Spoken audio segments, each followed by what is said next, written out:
এই জন্য মুসলমানদের উদ্যোক্তা হতেই হবে। মুসলমানরা চাকরিজীবী জাতি কোনো দিন ছিল না। এই ইউরোপীয় উপনিবেশ মুসলমানদের চাকরি শিখিয়েছে। মুসলমানরা ছিল মুরুবিদুইন, যাযাবর, বিজনেসম্যান। নাহি মাকাম কি খুগ আর তবিয়তে আজাদ, হাওয়ায়ে সাইরে মিসালে নসিম পায়দা কর। যাই মুসলমানেরা, তোমরা নির্দিষ্ট কাজ আর নির্দিষ্ট এলাকার মুখাপেক্ষী নও। তোমরা তো সকালবেলার প্রবাহিত শীতল আবহাওয়ার মতো, যার কোনো সীমানা নাই, যার কোনো বর্ডার নাই। মুসলমান ব্যবসায়ীদের কোনো বর্ডার ছিল না। যত সাহাবীর জীবনী আছে তার 90% সাহাবী নিজ এলাকায় মারা যায়নি, নিজ দেশে মারা যায়নি। যে মক্কার ও মক্কায় মারা যায়নি, যে মদিনার ও মদিনায় মারা যায়নি। কে ইরাকে, কে সিরিয়ায়, কে ইয়েমেনে, কে আফগানিস্তানে, কে মরক্কোতে, কে আফ্রিকাতে, যে যেখানে পেরেছে সে সেখানে চলে গেছে।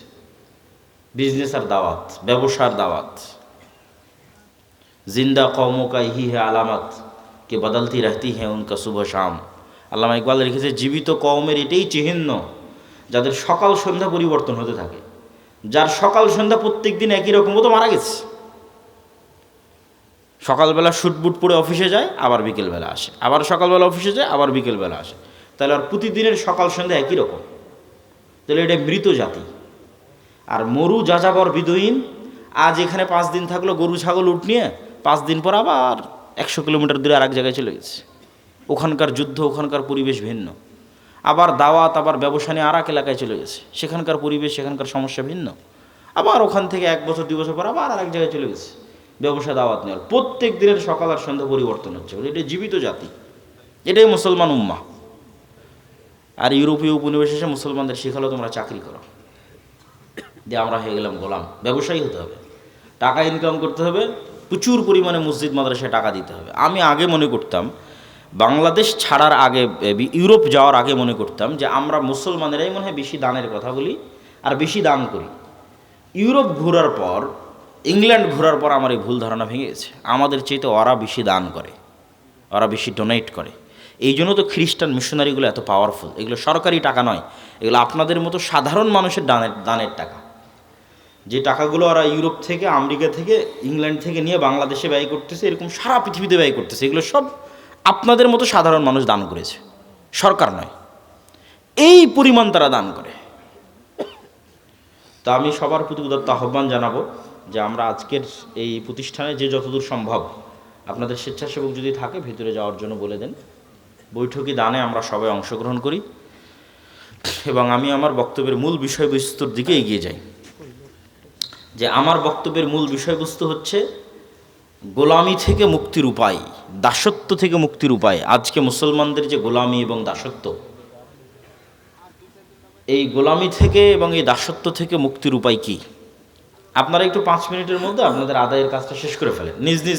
সবাই একটু নিজ নিজ জায়গা থেকে উঠে আশপাশ থেকে আদায় করে ফেলেন এবং সবাই অংশগ্রহণ করেন যে যতটুকু পারেন, এবং মূল বক্তব্যের দিকে মনোযোগী হন।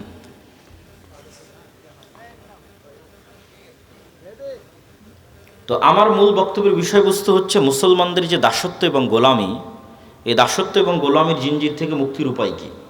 তার একটা আলোচনা তো এই দানের সাথে রিলেটেড রেখে করেই ফেললাম, যে অর্থনৈতিক মুক্তি ছাড়া দাসত্ব এবং গোলামি থেকে মুক্তির কোনো রাস্তা নাই। এবং এই অর্থনৈতিক মুক্তির গুরুত্ব বুঝাতে গিয়ে রাসূল সাল্লাল্লাহু আলাইহি ওয়াসাল্লামের অসংখ্য ঘটনা আপনাদের সামনে এবং রাসূল সাল্লাল্লাহু আলাইহি ওয়াসাল্লামের দিক নির্দেশনা আপনাদের সামনে তুলে ধরলাম। এখানে আরও একটা পয়েন্ট তুলে না ধরলেই নয়।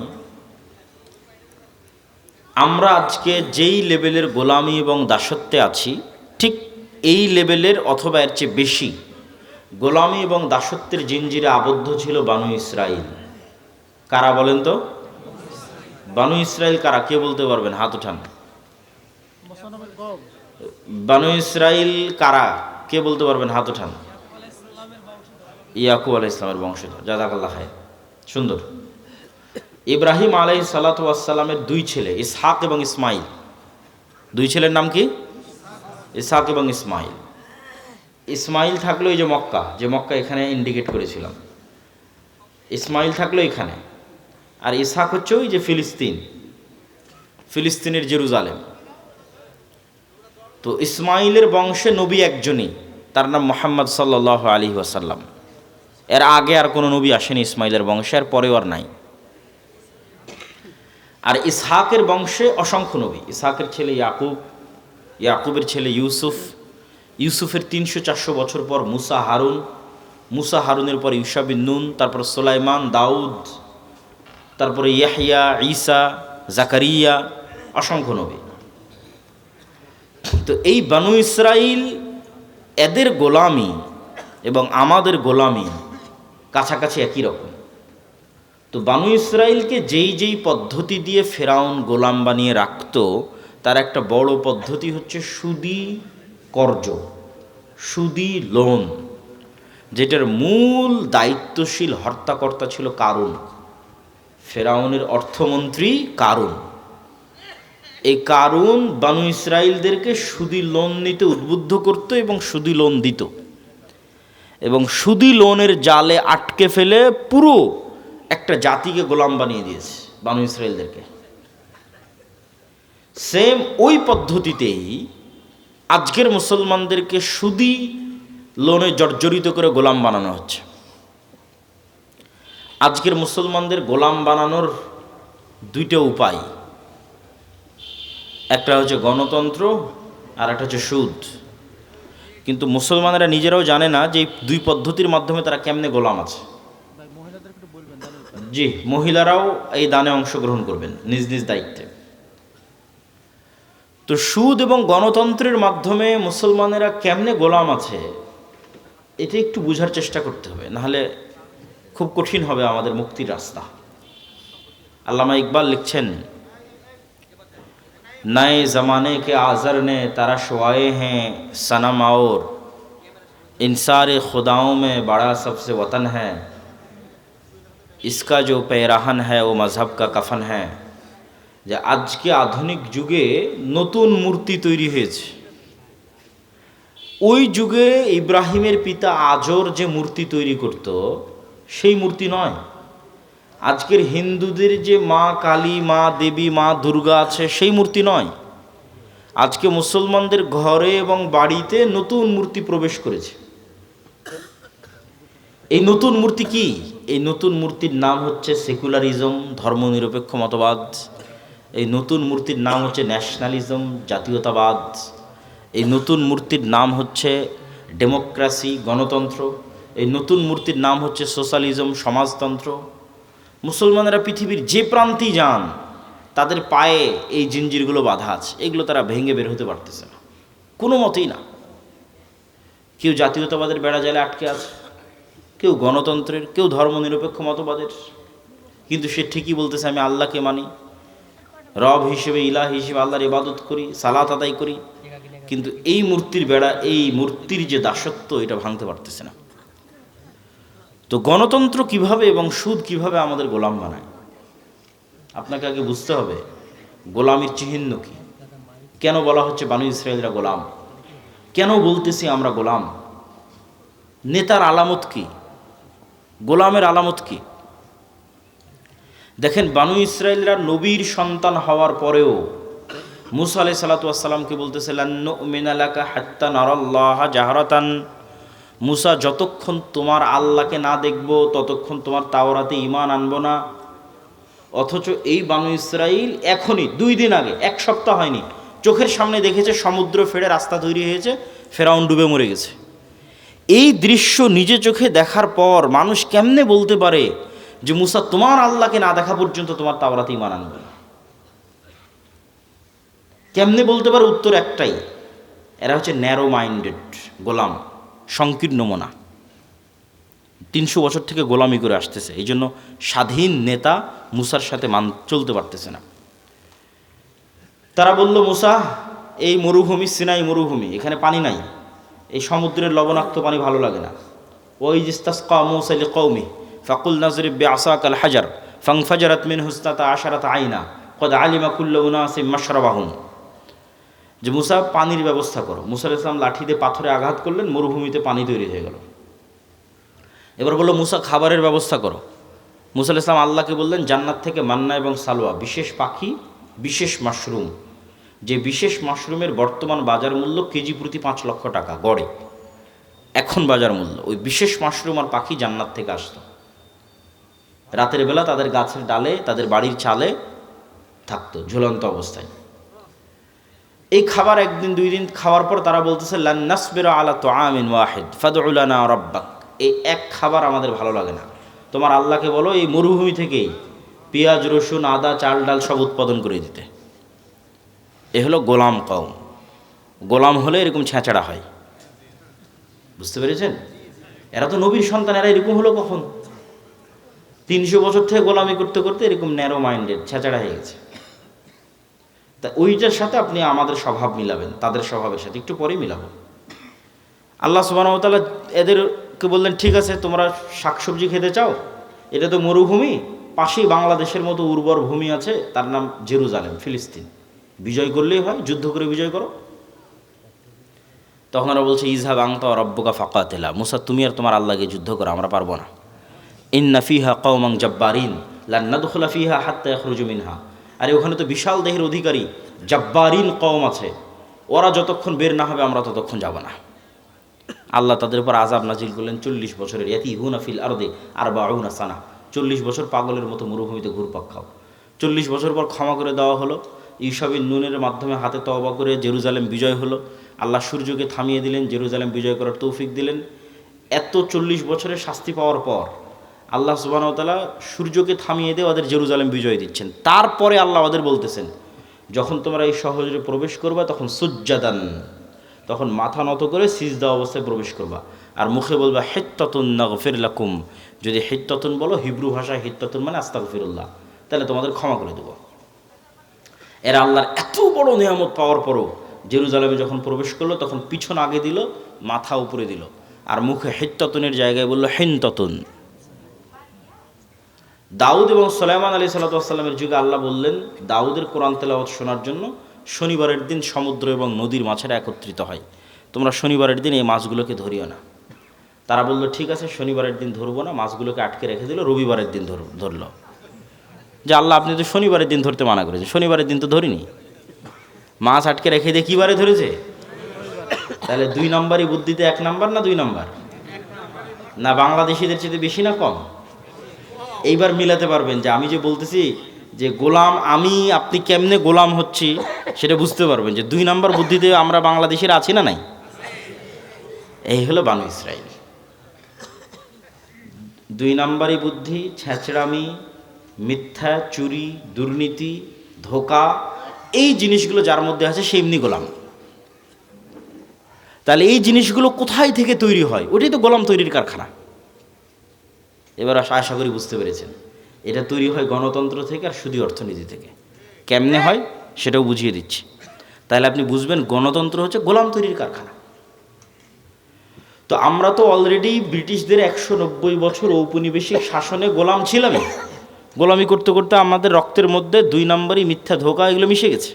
আমরা আর ওই গোলামির বেড়াজাল থেকে বেরিয়ে আসতে পারছি না। কেন? পূর্ণাঙ্গ স্বাধীনতা আমাদের হয়নি। 47 থেকে নিয়ে আজ পর্যন্ত 70-80 বছরে আমরা ব্রিটিশ কাঠামোর মধ্যেই আছি। Bangladesh army is a legacy of British army. এই বাংলাদেশ আর্মি পাকিস্তান আর্মির খণ্ডিত অংশ, Pakistan army Indian army, Indian army British army. ফলত ব্রিটিশ আর্মিতে যা rules and regulation and law ছিল তাই বাংলাদেশ আর্মিতে ফলো হয়, কোনো 19-20 নাই। তারপর আমাদের যে কোর্ট, এটা ব্রিটিশ কোর্ট, সেটাই হুবহু ফলো হয়। আমাদের সংবিধান, পুলিশ আইন সব ব্রিটিশ, শিক্ষা ব্যবস্থা ব্রিটিশ। তাহলে পূর্ণাঙ্গ স্বাধীনতা আসেনি, ওই ফরম্যাটের মধ্যেই আছে। তো গণতন্ত্র চাপিয়ে দেওয়া আছে আমাদের উপরে, যেন এখানে নেতা বের না হতে পারে। নেতা মানেই হচ্ছে সে 2 নম্বরে বেরোবে না, নেতা মানেই হচ্ছে সে মিথ্যার আশ্রয় নেবে না, নেতা মানেই হচ্ছে সে ধোঁকা দিবে না, নেতা মানেই হচ্ছে সে মাথা উঁচু থাকবে, মাথা বিক্রি করবে না, নেতা মানে সে টাকার কাছে মাথা নত হবে না, মানে সে কোনো প্রকার লিয়াজু লবিং 2 নম্বরই রাস্তার সাথে যার সম্পর্ক নাই, ও হচ্ছে রিয়াল হিরো, রিয়াল নেতা, প্রকৃত নেতা। নবীরা এরকম নেতা ছিল। তাহলে এইরকম নেতা তৈরির রাস্তা বন্ধ করতে হলে যেই রাস্তাতে লিয়াজু লবিং দুর্নীতি এগুলো শিখা যাবে সেটা ধরে রাখতে হবে, নাহলে তো সবাই নেতা হয়ে যাবে, সবাই উসমান হাদি হয়ে বসে থাকবে। তাহলে উসমান হাদি যেন না হতে পারে তার জন্য গণতন্ত্র, ডেমোক্রেসি। তাহলে কি হবে? এক দল আর এক দলের বিরুদ্ধে তো বলবেই, একই আসনের মনোনয়ন প্রার্থী 6 জন 7 জন 10 জন, একজন আর একজনের চেয়ে মনোনয়নটা কে নিয়ে আসতে পারবে তার জন্য লিয়াজু, লবিং, টাকা পয়সার লেনদেন, মিথ্যা, ধোঁকা, দুর্নীতি, দুর্নাম সব অবলম্বন করে তারপরে মনোনয়ন পেয়েছে। এগুলো অবলম্বন না করলে মনোনয়ন পাবে না, ঘরে বসে থেকে মনোনয়ন পাবে না। ওকে 2 নম্বর রাস্তার মধ্যে যেই মনোনয়ন নিতে হয়েছে। তাহলে এই 2 নম্বর রাস্তা দিয়ে যে মনোনয়ন নিয়ে আসলো, ও তো আগেই গোলাম হয়ে বসে আছে। কালচার, গণতন্ত্র ওকে কী বানিয়ে দিল? গোলাম বানিয়ে দিল। তাহলে এখন এই পদ্ধতির মধ্যে মনোনীত 300 এমপি যদি নির্বাচিত হয়ে ক্ষমতায় আসে, এরা যদি মিনিস্টারও হয়, প্রাইম মিনিস্টারও হয়, এরা স্বাধীন না এরা গোলাম? এত আসতে বললেন যে এরা স্বাধীন না গোলাম? গোলাম এমপি, গোলাম মন্ত্রী, গোলাম প্রাইম মিনিস্টার, গোলাম কান্ট্রি। কেননা ও স্বাধীনতার মূল বেসিক ক্রাইটেরিয়া পূরণ করতে পারেনি। তো বানু ইসরাইল 2 নম্বর রাস্তা অবলম্বন করে এসেছে। তাহলে যে 2 নম্বর রাস্তা অবলম্বন করে বড় হয়েছে, ওকে আমি আমেরিকা, আমি ভারত বলবো, বাবা তুই যা দুর্নীতি চুরি চামারি কর, কোনো সমস্যা নাই। বাংলাদেশের মানুষ যেদিন 36শে জুলাইয়ের মতো পিটুনি দিবে, পালিয়ে ভারতের আমেরিকায় চলে আসবে, সব টাকা পয়সা আমাদের এখানে পাঠাবি, কোনো সমস্যা নেই। তাহলে বাংলাদেশ এমন একটা গাভী, যেই গাভীর অসংখ্য দুধ, কিন্তু এই দুধ এই দেশে থাকে না, সব পাচার হয়ে বিভিন্ন দেশে চলে যায়। তাহলে এই দুধ যেন পাচার হয়, এর জন্য তো ওই রকম নেতাই তৈরি করা লাগবে, দুর্নীতিবাজ নেতাই তো তৈরি করা লাগবে। দুর্নীতিবাজ নেতা কী থেকে তৈরি হবে? গণতন্ত্র যদি না থাকে। গণতন্ত্র যদি না থাকে তাহলে তো দুর্নীতিবাজ নেতা তৈরি হবে না। আর ওসমান হাদিদের মতো নেতা, যারা মেরুদণ্ড বিক্রি করে না, যারা লবিং লিয়াজু করে না, যারা সত্য এবং ন্যায়ের উপর অটল থাকে, এরা তো হুমকি। এরা আধিপত্যবাদীদের জন্য হুমকি, সাম্রাজ্যবাদীদের জন্য হুমকি। এরা তো বাংলাদেশের পক্ষের, এটা তো বিক্রি হয় না, এটাই তো নেতা, এরা তো বানু ইসরাইল নয়। ওই রকম নেতা যদি বের হয়ে আসেও এই গণতন্ত্রের বেড়াজাল দিয়ে, তাহলে এই যে ওসমান হাদির মতো হত্যা করে উড়িয়ে দেবে। বাংলাদেশের মানুষ কত অসহায়, যে বাংলাদেশের 90% মানুষ একটা রাজনৈতিক দল খুঁজে পায় না যে তার কথা তার মতো করে বলতে পারবে। এই ওসমান হাদি একজন ছিল যে বাংলাদেশের মানুষের কথা বাংলাদেশের মানুষের মতো করে বলতে পারত। এই ছেলেটা চলে যাওয়ার পর আর কেউই নাই, এত অসহায় বাংলাদেশের মানুষ। কেন কেউই না? ওই যে সবাইকে যে সেটিং করতে হচ্ছে, সবাইকে যে লিয়াজু লবিং করে আসতে হচ্ছে, তাহলে সে কেমনে আপনার কথা বলতে পারবে? সেটা বিক্রি হয়ে আসতেছে। লিয়াজু লবিং করে আসছে, আপনার কথা বলতে পারবে না, গোলাম হয়ে আসতেছে। তাহলে কি অসহায়ত্ব আমাদের দেখেন। তো এই গোলামির কালচার কন্টিনিউ করার জন্য একটা ওয়ে হচ্ছে গণতন্ত্র, আর একটা ওয়ে হচ্ছে সুদ। কেন সুদ? রাসূলুল্লাহ সাল্লাল্লাহু আলাইহি ওয়াসাল্লাম বলছেন, আল্লাহুম্মা ইন্না আউযুবিকা মিনাল মা'সামি ওয়াল মাগরাম। আল্লাহ লোন থেকে বাঁচতে চাই। বহু দোয়া আছে, গালাবাতিদ দাইনি, জালঈদ দাইনি ওয়া গালাবাতির রিজাল। হে আল্লাহ, ঋণের বোঝা থেকে এবং মানুষের আধিপত্য থেকে বাঁচতে চাই। তো কেন আল্লাহর নবী এত ঋণের বোঝা এবং লোনের বোঝা থেকে বাঁচতে চাইতেন? সাহাবীরা রাসূলুল্লাহ সাল্লাল্লাহু আলাইহি ওয়াসাল্লামকে জিজ্ঞেস করলে উনি উত্তরে বললেন যে, যেই দিন থেকে মানুষ লোন নেওয়া শুরু করে, ওই দিন থেকে মানুষ মিথ্যা বলা শুরু করে। মা এবং বোনেরা যদি আজকে যারা উপস্থিত আছে, তারা যদি কিস্তির সাথে জড়িত হয়ে থেকে থাকে, তাহলে তারা খুব ভালোভাবে জানে যে এই কিস্তির টাকা সময় মতো পরিশোধ না করার জন্য কী পরিমাণ মিথ্যার আশ্রয় তাদের নিতে হয়, কী পরিমাণ মিথ্যা এবং ধোঁকা এবং বাহানার আশ্রয় তাদের নিতে হয়। তাহলে ওই যখনই ওই মিথ্যার মধ্যে চলে গেলেন, ধোঁকার মধ্যে চলে গেলেন, তখন আপনি আপনার আত্মসম্মান, আত্মমর্যাদা বিক্রি করে দিলেন। আপনি আর আপনার পেটে আর কখনো স্বাধীন সন্তান ওই সুলতান সালাউদ্দিন আইয়ুবী, মোহাম্মদ বিন কাসেম, খালিদ ইবনুল ওয়ালিদ, তারিক বিন জিয়াদ আর এই যুগের ওসমান হাদি এরা জন্ম নেবে না। বিক্রি হওয়া মস্তিষ্ক জন্ম নেবে টাকার কাছে। তাহলে ওটাও গোলাম তৈরির কারখানা। সুদ এমন ভয়ঙ্কর নিজাম যে পাকিস্তানের মতো একটা রাষ্ট্র পারমাণবিক শক্তির মালিক। কিসের পারমাণবিক শক্তির মালিক? পাকিস্তানের বাপেরও ক্ষমতা নেই নিজের ইচ্ছায় ওই পারমাণবিক বোমের সুইচের বাটন দাবাবে। কেননা ও তো নিজেই কোটি কোটি টাকা IMF ওয়ার্ল্ড ব্যাংকের কাছে কর্য করে রেখেছে। তা IMF ওয়ার্ল্ড ব্যাংক, আমেরিকা আর মানে পাকিস্তানের আব্বা, আমেরিকা যতক্ষণ অর্ডার পারমিশন না দেবে ততক্ষণ ওই দাবাতেই পারবে না ওই পারমাণবিক বোমের সুইচ। তাহলে এই বড় বড় রাষ্ট্রগুলো গোলাম হয়ে আছে কিসের কাছে? সুদী অর্থনীতির কাছে, সুদী লোনের কাছে। আর এই বেড়াজাল আপনি ভাঙতে পারবেন না, এই সুদী বেড়াজাল আর এই গণতন্ত্রের বেড়াজাল, ইমান বিল গায়েব এবং তাওহীদ, এই দুটার সংমিশ্রণ ছাড়া। ইমান বিল গায়েব এবং তাওহীদের সংমিশ্রণ ছাড়া ভাঙতে পারবেন না। কিভাবে আপনাকে বুঝিয়ে বলি। ইমান বিল গায়েবের একটা বড় পাঠ হচ্ছে পরকাল, পরকালমুখী জীবন ব্যবস্থা, বস্তুবাদী নয়, দুনিয়ামুখী নয়। কল্পনা করেন আজকে এই পুরো বাংলাদেশের মানুষ আন্দোলন, মিছিল, মিটিং, ভোট করে আমাকে প্রধানমন্ত্রী বানিয়ে দিল। কল্পনা করেন, আমি কালকে বললাম বাংলাদেশে আজ থেকে ইসলামী আইন চলবে। আমার এই ঘোষণার পরেই ভারত এবং আমেরিকা বাংলাদেশকে অর্থনৈতিকভাবে বয়কট করবে না করবে না? করবে। যেমন ইরানকে বয়কট করেছে, যেমন ভেনেজুয়েলার প্রধানমন্ত্রীকে উঠিয়ে নিয়ে চলে গেছে, তো বয়কট করবে। তো যখন বয়কট করবে তখন এই দেশের যে সুযোগ সুবিধাগুলো আপনি এখন ভোগ করতেছেন, এখন এই যে বিদ্যুৎ চলতেছে, ডলার আসতেছে, প্রবাসীরা কাজ করতেছে, ইউরোপ আমেরিকায় অসংখ্য প্রবাসী আছে, বিজনেস চলতেছে, এলসি হচ্ছে, কত কি আছে, এগুলো সব একদিনে ডাউন হয়ে যাবে এবং এই ডাউন করার ক্ষমতা তাদের আছে। এই একদিনে যখন ডাউন হয়ে যাবে তখন আপনিও 1 সপ্তাহ 10 দিনের মধ্যে বলবেন, রাখো তোমার এই আবদুল্লাহর ইসলাম আর মোহাম্মদ ইসলামের ইসলাম, আমাদের আগের জীবনই ভালো ছিল। কারেন্ট নাই, বিদ্যুৎ নাই, এসি নাই, ফ্রিজ নাই, ডলার নাই, টাকা নাই, পয়সা নাই, কিসের ইসলাম? তখন আপনি আবার পরের দিন আন্দোলন, মিছিল, মিটিং করে নামিয়ে দেবেন। তাহলে অন্তত এই দেশের 20% মানুষ যতক্ষণ এই বিশ্বাসের উপর অটল না হবে যে পরকাল আসল, কিসের দুনিয়া, তাদের মতো ওয়ামা নাকামু মিনহুম ইল্লা ইউমিনু বিল্লাহিল আজিজিল হামিদ, পুরো একটা সম্প্রদায় আগুনের মধ্যে ঢুকে যাচ্ছে, মা সন্তান সহ আগুনের মধ্যে ঢুকে যাচ্ছে। কি সেই ইমান বিল গায়েব যে শান্ত শিষ্ট আরামের বাড়িঘর রেখে আগুনের মধ্যে জ্বলে মরে যাচ্ছে? কি সেই ইমান বিল গায়েব? ওই ইমান বিল গায়েব হচ্ছে এটা যে ওই আসহাবুল উখদুদ ওরা দেখতে পাচ্ছে, নিশ্চিত দেখতে পাচ্ছে যে আমার সামনে জ্বলন্ত আগুন, এটা আগুন নয়, এটা জান্নাত। বলেন আল্লাহু আকবার। আর পিছনে যে আমার শান্তির বাড়িঘর আছে ওখানে জাহান্নামের আগুন জ্বলতেছে, ওরা দেখতে পাচ্ছে যে ওখানে জাহান্নামের আগুন জ্বলতেছে। ওটাকে ওরা বাড়িঘর হিসেবে দেখতে পায়নি, ওখানে দেখতে পাচ্ছে ওখানে জাহান্নামের আগুন জ্বলতেছে, আমি ওখানে গেলে পুড়ে মরে যাব। আর যে সামনে জ্বলন্ত আগুন, এটা তো জান্নাত। অন্তত 20-30% মানুষের ইমান যতক্ষণ ওই লেভেলে না যাবে ততক্ষণ কিসের আপনি ইসলাম কায়েম করবেন?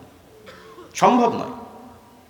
বাংলাদেশের মানুষই এতটা দুর্নীতিগ্রস্ত, এতটা বস্তুবাদ, এতটা দুনিয়াবাদীর সাথে আক্রান্ত, এর আপনাকে টিকতে দিবে না, সম্ভব নয়। প্রত্যেকটা রন্ধ্রে রন্ধ্রে টাকার পাগল, ক্ষমতার নেশাগ্রস্ত লোকজন আছে। অন্তত 20% থেকে 30% মানুষের ইমান লাগবে ইমান বিল গায়েবে সর্বোচ্চ লেভেলের, পরকালমুখী, দুনিয়া বিমুখ। আর 20-30% মানুষের লাগবে পূর্ণাঙ্গ তাওহীদ। আল্লামা ইকবাল লিখেছেন, ये दौर अपने बराहिम की तलाश में है, যে আজকের যুগের মুসলমানদের সকল সমস্যা সমাধানের একটাই রাস্তা, এই যুগের ইব্রাহিম লাগবে। এই যুগের ইব্রাহিম কোথায়? আজ থেকে 5000 বছর আগে ইব্রাহিম আলাইহিস সালাতু ওয়াস সালাম এসেছিল, পূর্ণাঙ্গ শতভাগ তাওহীদে বিশ্বাসী। ওই পূর্ণাঙ্গ শতভাগ তাওহীদে বিশ্বাসী ইব্রাহিম কোথায়? আজকের মুসলিম উম্মার মতো ওই ইব্রাহিম লাগবে। তাহলে মুসলমানদের মুক্তির যাত্রা শুরু হয়ে যাবে।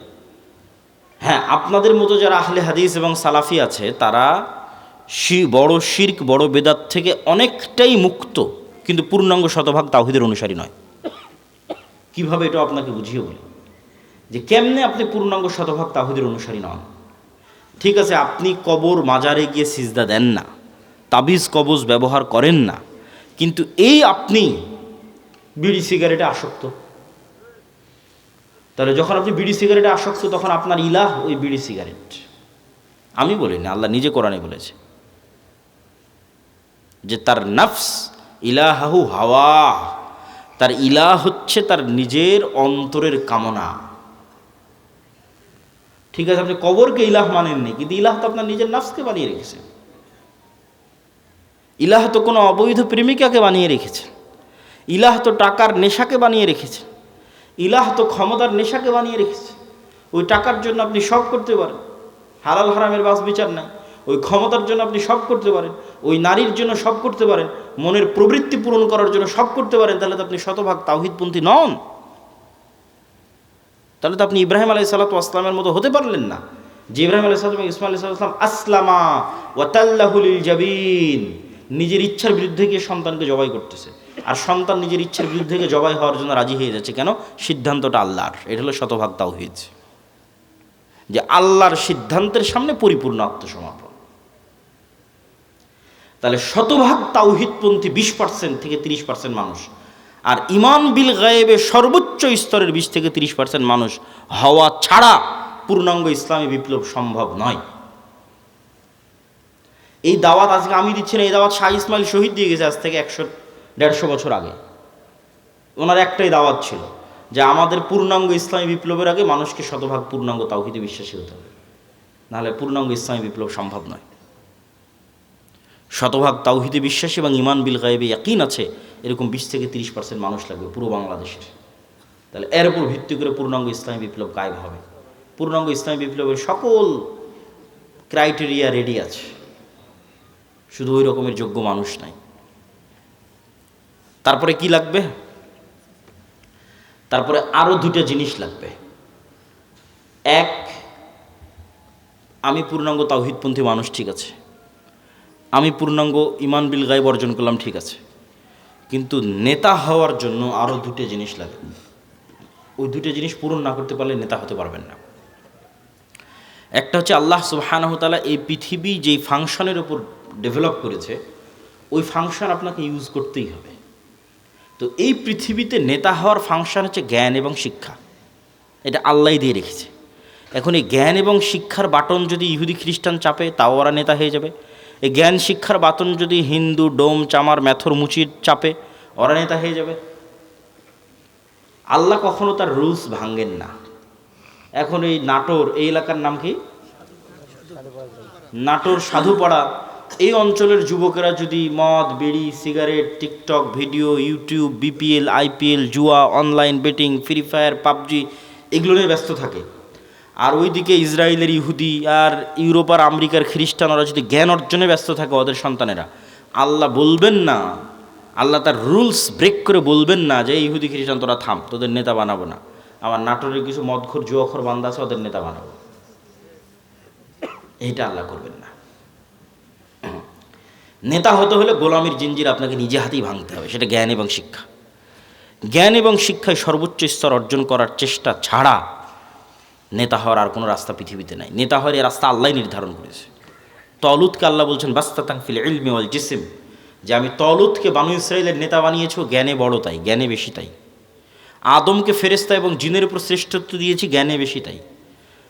আল্লাহ সুবহানাহু ওয়া তাআলা নিজের রুবুবিয়ত এবং উলুহিয়তের চ্যালেঞ্জ দিয়েছেন তার জ্ঞান দিয়ে, সবার চেয়ে অসীম জ্ঞানের অধিকারী তিনি।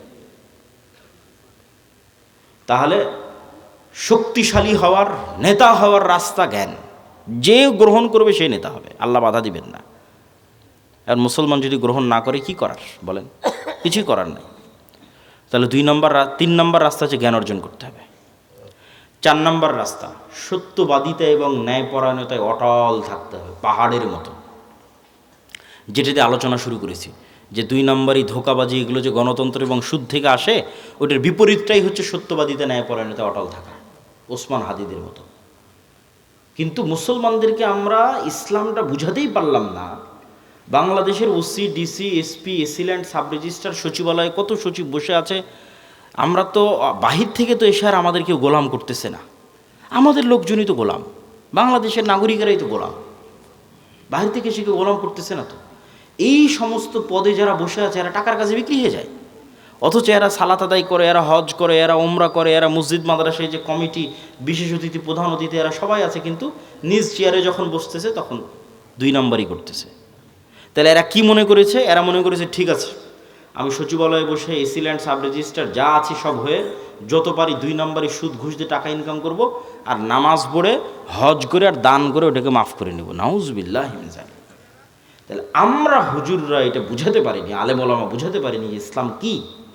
এটা তো মুনাফিকই, শুধু মুনাফিক, তার অন্তরে তো ইমানই ঢোকেনি। তার সালাত কি, তার সিয়াম কি, তার হজ কি, শুধু মুনাফিক। রাসূলুল্লাহ সাল্লাল্লাহু আলাইহি ওয়াসাল্লামের স্পষ্ট হাদিস, ইজা তুমিনা খানা, তাকে যে আমানতের দায়িত্ব দেওয়া হয়েছে ওটার খেয়ানত করে যে মুনাফিক, ওর অন্তরে ইমান ঢোকেনি। লা ঈমানা লিমান লা আমানাতা লাহু। তাহলে মুনাফিকের হারাম টাকার দুর্নীতির টাকার কিসের ইবাদত? বরং ওর উল্টাটা, ও যদি কোনো বড় ইবাদত নাও করে, কোটি কোটি টাকা দান নাও করে, তাহাজ্জুদের রাতের সালাত নাও আদায় করে, হজ নাও করে, শুধু ওর যে চেয়ারে বসে আছে ওসি ডিসি এসপি মন্ত্রী সচিব এসিল্যান্ড, এই চেয়ারে চুল পরিমাণ অন্যায় না করে, তাহলে এদের হজের চেয়ে, এদের রাতের তাহাজ্জুদের সালাতের চেয়ে এবং অন্যদের কোটি কোটি টাকা দানের চেয়ে সে শ্রেষ্ঠতম নেকির অধিকারী হবে। রাসূলুল্লাহ সাল্লাল্লাহু আলাইহি ওয়াসাল্লাম বলেছেন, সাবআতু ইউযিল্লুহুমুল্লাহ ইয়াওমা লা যিল্লা ইল্লা যিল্লুহু। এক নম্বরে ইমামুন আদিল। 7 শ্রেণীর যারা বিশেষ আল্লাহর ছায়া পাবে, এখানে সবাই আছে, নামাজি আছে, দানবীর আছে, সবাই আছে, কিন্তু 1 নম্বরে জায়গা দেওয়া হয়েছে পদে বসে ন্যায়পরায়ণ যে। ও তো এমনি সবচেয়ে বড় নেকির কাজ, ওর জন্য তো এমনি জান্নাত। ও তো আল্লাহর গুণে গুণান্বিত হয়েছে। আল্লাহ যেমন বিচারের আসনে বসে শতভাগ ন্যায়পরায়ণ, আল্লাহ যেমন রাজত্বের আসনে বসে শতভাগ ন্যায়পরায়ণ, আল্লাহর মহৎ গুণ হচ্ছে আল্লাহ ন্যায়পরায়ণ। আল্লাহ জুলুম করেন না। ইন্না হারামতু যুলমা আলাইয়া। মানুষ হয়ে যে আল্লাহর গুণে গুণান্বিত হতে পারে, আল্লাহু আকবার, এটা কত বড় ইবাদত যে মানুষ হয়ে ওসি তারপরে ডিসি, এসিল্যান্ড, সাব রেজিস্ট্রার, সচিব এই চেয়ারে বসে সে দুর্নীতি করবে না ন্যায় করবে, এটা অনেক বড় ইবাদত। আর এই চেয়ারে বসে দুর্নীতি করে সেই টাকা দিয়ে হজ করবে, সেই টাকা দিয়ে মসজিদ মাদ্রাসায় দান করবে, এটা মুনাফিক। আমরা মানুষকে দিন বুঝাতে পারিনি। রাজনীতিবিদদের হাতে ক্ষমতা নেই, ক্ষমতা এদের হাতে। রাজনীতিবিদরা তো 5 বছরের জন্য আসে যায়, ভোট করে, কিন্তু এদের চাকরিতে রিটায়ার্ড না হওয়া পর্যন্ত থাকে। এরা যদি বলে যে আজ থেকে আমরা বিক্রি হব না কোনো দলের কাছে, দেশ একদিনে ঠিক হয়ে যাবে, একদিনে। তো এরা কাদের ঘরের সন্তান? আমাদের ঘরের সন্তান, আমাদের ছেলেমেয়ে। পুলিশে কারা, আর্মিতে কারা, সচিবালয়ে কারা, বিসিএস পরীক্ষা কারা দেয়? আমার আপনার ছেলেমেয়ে। এদের আমাদের ঠিক করতে হবে দাওয়াত দিয়ে। নতুন প্রজন্মকে সত্যবাদিতা এবং ন্যায়পরায়ণতা অটল হতে হবে। এটাই তো গোলামি থেকে মুক্তির রাস্তা। ওই দিন থেকেই তো দেশ স্বাধীন। সম্মানিত উপস্থিতি, তাহলে 2টো পয়েন্ট বললাম নেতা হওয়ার, এক শিক্ষা এবং জ্ঞান, আর এক সত্যবাদিতা এবং ন্যায়পরায়ণতা। থাকলেই মানুষ নেতা হয়ে যাবে, অটোমেটিক নেতা হয়ে যাবে, কিচ্ছু করা লাগবে না, আল্লাহ নেতা বানিয়ে দিবে তাকে। আর এবার 4 নম্বর পয়েন্ট, যেটিতে বক্তব্যের শেষের দিকে যাব, সেটা হচ্ছে এই গুণে গুণান্বিত মানুষেরা যখন আসবে, যারা তাওহীদে বিশ্বাসী, ঈমান বিল গায়বে ইয়াকিন রাখে, জ্ঞানে সর্বোচ্চ, আবার তাকে কেনা যায় না, এই মানুষগুলো পৃথিবীর জন্য হুমকি। এদের উপর জুলম নেমে আসবে, এদের উপর বাধা নেমে আসবে, এদের উপর অত্যাচার নেমে আসবে। এই জন্য এদের বাঁচার রাস্তা হচ্ছে আল্লাহর সাহায্য। এদের বাঁচার রাস্তা কি? দুনিয়ার শক্তি দিয়ে বাঁচার কোনো রাস্তা নেই। মুসলমানদের অতীতে, আজ, ভবিষ্যতে দুনিয়ার শক্তি দিয়ে বাঁচার কোনো রাস্তা নেই। মুসলমানদের বাঁচার রাস্তা আল্লাহর সাহায্য। আল্লাহর সাহায্য পাওয়ার 2টো বড় রাস্তা, 2টো বড় সিক্রেট রেসিপি আজকে দিয়ে বক্তব্য শেষ করব। যে মুসলমানদের জন্য আল্লাহর সাহায্য নিশ্চিত করার 2টো বড় রাস্তা, এক সালাত আর এক জিকির। সালাতের মধ্যে সবচেয়ে বড় পাওয়ারফুল হচ্ছে রাতের সালাত। সালাত হচ্ছে এমন এক টেকনোলজি, আমি উদাহরণ দিই ইবনুল কাইয়িম রাহিমাহুল্লাহকে সামনে রেখে, নাহলে দিতাম না। আমরা যেমন এখানে বসে থেকে হাজার হাজার কিলোমিটার দূরে থাকা আমেরিকার কোনো টিচারের কাছে অনলাইনে ক্লাস করতেছি, অথবা এখান থেকে 100 কিলোমিটার দূরে থাকা ঢাকার কোনো টিচারের কাছে অনলাইনে ক্লাস করতেছি, তো পাসওয়ার্ড লগ ইন দিয়ে যখন ক্লাসে জয়েন করি, তখন দুইজনে লাইভ সেশন, টিচারও যুক্ত হয়েছে, স্টুডেন্টও যুক্ত হয়েছে লাইভ সেশনে, কানেক্টেড। তো আজকের ইন্টারনেট, আজকের মোবাইল দিয়ে মানুষ 1000 কিলোমিটার দূরে থাকা টিচারের সাথে, মানুষের সাথে লাইভ কানেক্টেড হচ্ছে, লাইভ কথোপকথন করতেছে। তো সালাত এটার চেয়ে তো হাজারো লক্ষ কোটি গুণ উন্নত লেভেলের প্রযুক্তি, যা দুনিয়াতে থাকা মানুষকে 7 আসমানের উপরে থাকা রব্বুল আলামিনের সাথে লাইভ কানেক্টেড করে দেয় সরাসরি। মানুষ যখন সালাতে দাঁড়ায় এবং চোখ যখন সিজদার দিকে, অন্তর যখন আল্লাহর দিকে নিবদ্ধ, তখন রব্বুল আলামিনও তার মুখোমুখি হয়ে যান। দুনিয়াতে থেকে 7 আসমানের সাথে সরাসরি লাইভ কথোপকথনের প্রযুক্তি হচ্ছে সালাত। এই জন্য নবীরা সবসময় সালাতের আশ্রয় নিয়েছে। সূর্যগ্রহণে সালাত, চন্দ্রগ্রহণে সালাত, বৃষ্টি প্রার্থনায় সালাত, জানাজায় সালাত, বিপদ আপদে সালাত, রাতে সালাত। রাসূলুল্লাহ সাল্লাল্লাহু আলাইহি ওয়াসাল্লাম বদরের যুদ্ধের আগের দিন লম্বা রাতের সালাত আদায় করেছেন। আবু বকর রাদিয়াল্লাহু তাআলা আনহু বলছেন, কাফাকা মুনাশাদাতাকা রাব্বাক, হে রাসূলুল্লাহ, হে আল্লাহর নবী, আপনি নবী হয়ে আল্লাহর কাছে এত মোনাজাত করা লাগে, এত দোয়া করা লাগে, যথেষ্ট হয়েছে, বাস, আর করার দরকার নাই। আল্লাহ তো আপনাকে এমনি সহযোগিতা করবে। তাহলে কি পরিমাণ লম্বা রাতের সালাত মুহাম্মদ সাল্লাল্লাহু আলাইহি ওয়াসাল্লাম আদায় করেছেন, আর কি পরিমাণ দোয়া আল্লাহ সুবহানাহু ওয়া তাআলার কাছে করেছেন, যে আবু বকর রাদিয়াল্লাহু তাআলা আনহুর মতো সাহাবী এই দোয়ায় ক্লান্ত হয়ে গেছে, রাতের সালাতে ক্লান্ত হয়ে গেছে। তাহলে এখন বুঝেন মুহাম্মদ সাল্লাল্লাহু আলাইহি ওয়াসাল্লাম আমার, আপনার এবং আবু বকর রাদিয়াল্লাহু তাআলার চেয়ে বেশি জানতেন যে কাল বদরের যুদ্ধে দুনিয়ার শক্তি দিয়ে আমার বিজয় সম্ভব নয়। কাল বদরের যুদ্ধে আমাকে জিততে হলে কার সাহায্য লাগবে? আল্লাহ। আর আল্লাহর সাহায্য পেতে হলে আমাকে রাতের সালাতে দাঁড়াতে হবে। তাহলে পৃথিবীর সর্বশ্রেষ্ঠ রাসূল, সর্বশ্রেষ্ঠ মানুষ আল্লাহর সাহায্য নেবেন, এই জন্য রাতে ঘন্টার পর ঘন্টা রব্বুল আলামিনের সামনে দাঁড়িয়ে আছেন। আর আমি এবং আপনি রাতের সালাত তো বহুদূরের কথা, 5 ওয়াক্ত সালাত আদায় না করেই শুধু ভোট দিয়ে ইসলাম বিজয় হয়ে যাবে, আর মিছিল করে আর তাকবীর দিয়ে ইসলাম বিজয় হয়ে যাবে, এটা সম্ভব নয়।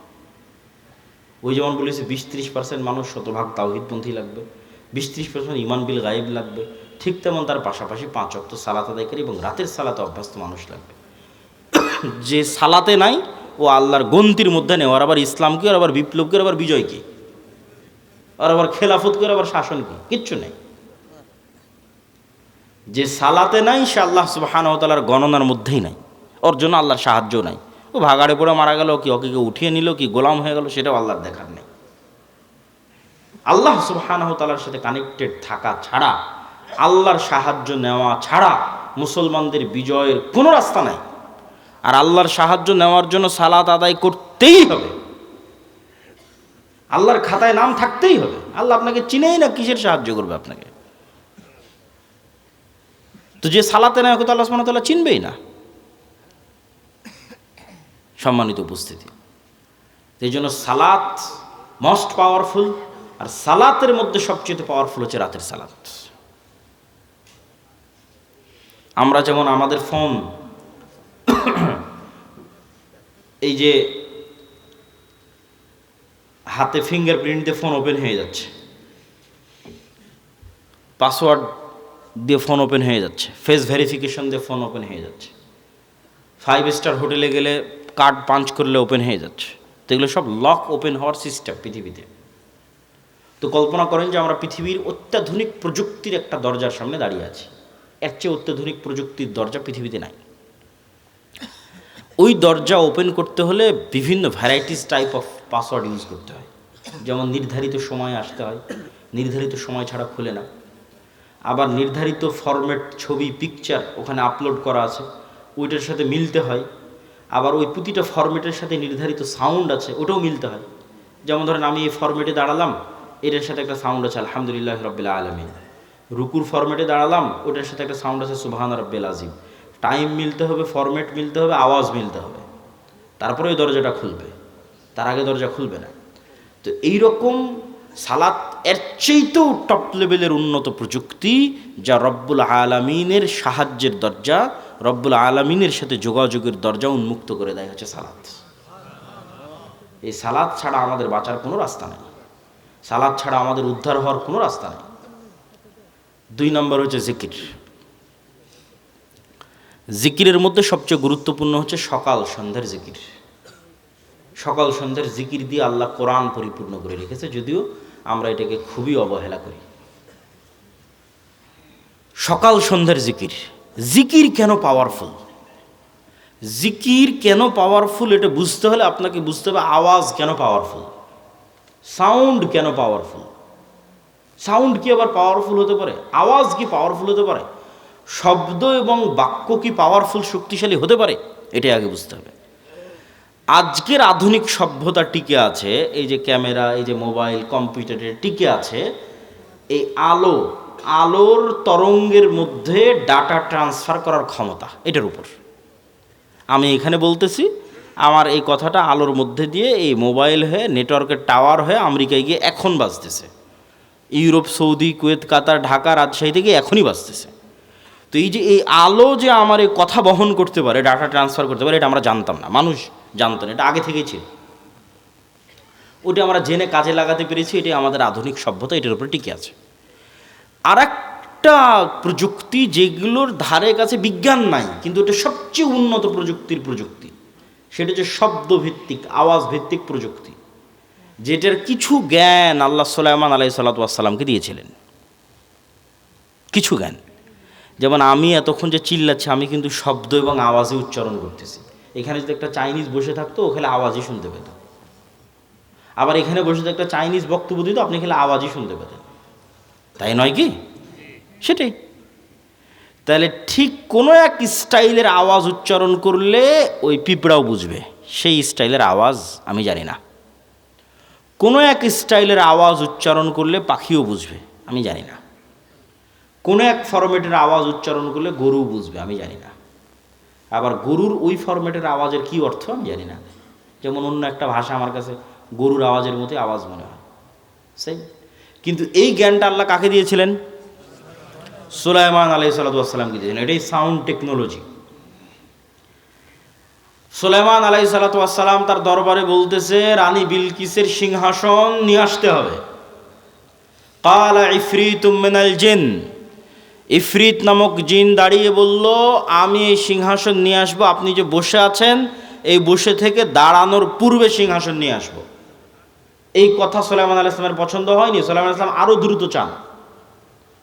আল্লাযী ইনদাহু ইলমুম মিনাল কিতাব, তখন আরেকজন বলল, ওই আরেকজন জিন না মানুষ তা কোরআনে উল্লেখ নাই। কোরআনে এভাবে উল্লেখ আছে যে যাকে আল্লাহ কিতাবের জ্ঞান দিয়েছিলেন সে বলল। যাকে আল্লাহ কিসের জ্ঞান দিয়েছিলেন? কিতাবের জ্ঞান দিয়েছিলেন, সে বলল চোখের পলক পড়ার পূর্বে রানী বিলকিসের সিংহাসন আপনার সামনে উপস্থিত হয়ে যাবে। আল্লাহু আকবার। তো আয়াতের বিবরণের আন্দাজে বলতেছে যে জিন চেয়েছিল গায়ের শক্তিতে আনতে, ইফরিত চেয়েছিল গায়ের জোরে যত দ্রুত আনা যায়, উড়ে যাব, উড়ে নিয়ে আসবো। আর আল্লাযী ইনদাহু ইলমুম মিনাল কিতাব, যার কাছে কিতাবের জ্ঞান ছিল, গায়ের জোরে আনেনি, জ্ঞানের জোরে এনেছে। আমি মনে হয় বুঝাতে পারলাম না কথা, কি আমার বুঝতে পারছেন? কোরআনের ধারা বিবরণীতে বোঝা যাচ্ছে যেই লোক চোখের পলকে নিয়ে আসলো, এ গায়ের জোরে আনেনি, কিসের জোরে এনেছে? জ্ঞানের জোরে। সে জ্ঞান কি? কিতাবের জ্ঞান। কিতাবের সে বিশেষ জ্ঞান কি? কিছু কিছু মুফাসসির লিখেছে যে কিতাবের জ্ঞান হচ্ছে লাউহে মাহফুজের বিশেষ কিছু জিকির তার জানা ছিল। বলেন আল্লাহু আকবার। আল্লাহু আলাম। কিন্তু জ্ঞানের উপর ভিত্তি করেই সেই কাজটা করেছে। তো বিশেষ কোনো সাউন্ড, বিশেষ কোনো জিকির যেটা ব্যবহার করে সে চোখের পলকে ওই সিংহাসনকে ওখান থেকে উঠিয়ে সুলাইমান আলাইহিস সালামের কাছে নিয়েছে, যেই জ্ঞান কিতাবের জ্ঞান, বিশেষ কোনো কিতাবের জ্ঞান তার কাছে ছিল। তো sound most powerful all over the world, সবচেয়ে পাওয়ারফুল। আল্লাহ সুবহানাহু ওয়া তাআলা পৃথিবী ধ্বংস করার যে সিস্টেম তৈরি করেছেন, সেই সিস্টেম আওয়াজ ভিত্তিক। ইসরাফিল বাঁশিতে ফু দিবে, আওয়াজ তৈরি হবে, সে আওয়াজে আসমান জমিন নক্ষত্র গ্রহরাজি সূর্য চন্দ্র সব ভেঙে চৌচির হয়ে যাবে। আল্লাহ সুবহানাহু ওয়া তাআলা মানুষকে পুনরুজ্জীবিত করার যে সিস্টেম তৈরি করেছেন, ওটা আওয়াজ ভিত্তিক। ফেরেশতা জিন মানুষ সব যখন মারা যাবে, কতদিন এভাবে মৃত অবস্থায় থাকবে আল্লাহ ভালো জানে। কুল্লামান আলাইহা ফান ওয়া ইয়াবকা ওয়াজহু রাব্বিকা যুল জালালি ওয়াল ইকরাম। তারপরে যখন আল্লাহ জীবিত করতে চাইবে, ইসরাফিলকে তৈরি করে ইসরাফিলকে বাঁশি দিয়ে ফু দিতে বলবে, ওর আওয়াজে মানুষ কবর থেকে জীবিত হয়ে হাঁটতে থাকবে। আওয়াজ খুবই পাওয়ারফুল, কিন্তু ওই আওয়াজের জ্ঞান থাকতে হবে যে কোন আওয়াজ পাওয়ারফুল, কোন শব্দ পাওয়ারফুল।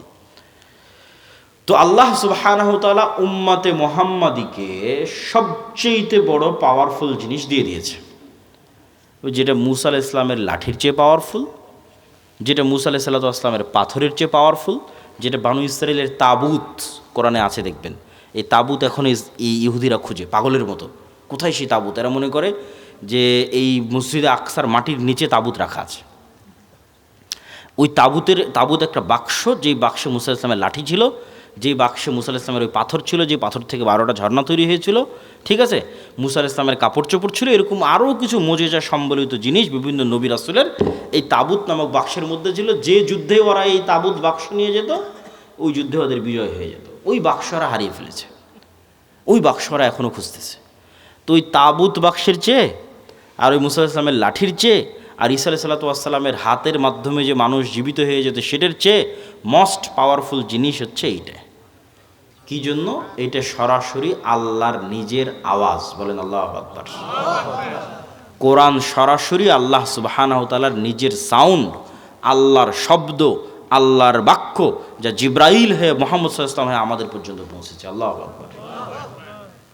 আর আল্লাহ সুবহানাহু ওয়া তাআলার শব্দ এবং বাক্যের চেয়ে পাওয়ারফুল কিছু নাই পৃথিবীতে। সব অসম্ভব সম্ভব হয়ে যাবে।